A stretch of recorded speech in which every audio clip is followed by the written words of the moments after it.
दोबारा मत लेना। प्रहलाद कहने लगे माँ हम दुनिया छोड़ सकते हैं लेकिन हम राम का नाम लेना नहीं छोड़ेंगे। और समझा के बोले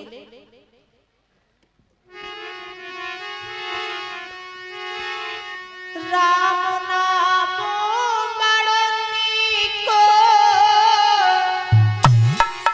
कि राम नाम मरनी को मैया रे मोई लागत है मीठो।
और ये माला पहना के सम्मानित करके गए हैं श्री राजेश कुमार जी।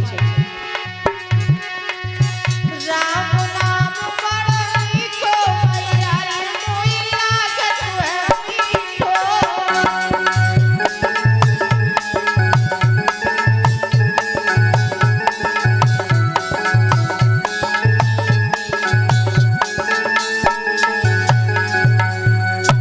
जवाब दिया हम दुनिया छोड़ सकते हैं लेकिन हम राम का नाम लेना नहीं छोड़ेंगे। तो कहा फिर तो तुम्हें इस जहर का पान करना होगा। प्रहलाद ने कहा कि हम जहर पीने के लिए तैयार हैं और माँ के हाथों से वो जहर का प्याला छीन लिया और हंसते हंसते प्रहलाद ने उस जहर का पान कर लिया। मैया रोने लगी लेकिन उस जहर का कोई भी प्रभाव प्रहलाद जी पर नहीं पड़ा। इधर हिरण्यकश्यप ने विचार किया कि या तो वो बैरी मर चुका होगा या फिर राम का नाम लेना छोड़ दिया होगा। जल्लादों को लेकर के जैसे ही महलों में आए और प्रहलाद की नजर अपने पिताजी पर पड़ी तो दूर से ही बोले पिताजी राम राम। हिरण्यकश्यप ने कहा कि रानी कयाधु हमें लगता है कि आपने इस दुष्ट को जहर नहीं दिया। कहा महाराज दिया तो था लेकिन ये मरा क्यों नहीं ये हमारी समझ में नहीं आया।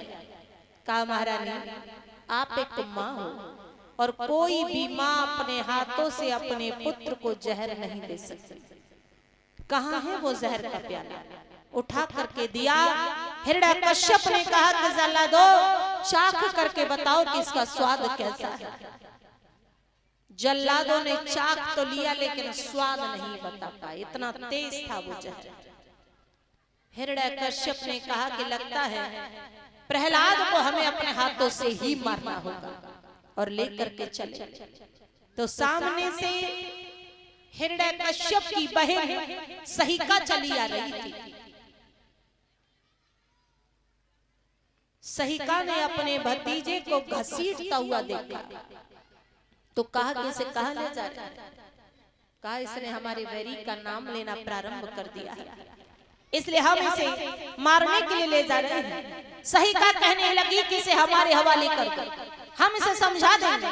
हिरण्यकश्यप ने कहा कि पहले तो समझाना, मान जाए तो ठीक है और ना माने तो इसे मौत के घाट उतार दो, क्योंकि सहिका को वरदान लगा हुआ था कि अग्नि से नहीं जलेगी। लेकिन जिस वक्त प्रभु ने इसे वरदान दिया उस समय ये भी कहा था कि यदि इसका प्रयोग आप हमारे भक्त के ऊपर करोगे तो उल्टा भी हो सकता है, और सहिका ये बात भूल गई। प्रहलाद को समझाने लगी और कहा कि ये नाम तुम लेते हो, ये नाम दोबारा मत लेना। तो प्रहलाद ने कहा क्यों? तो कहा कि इसने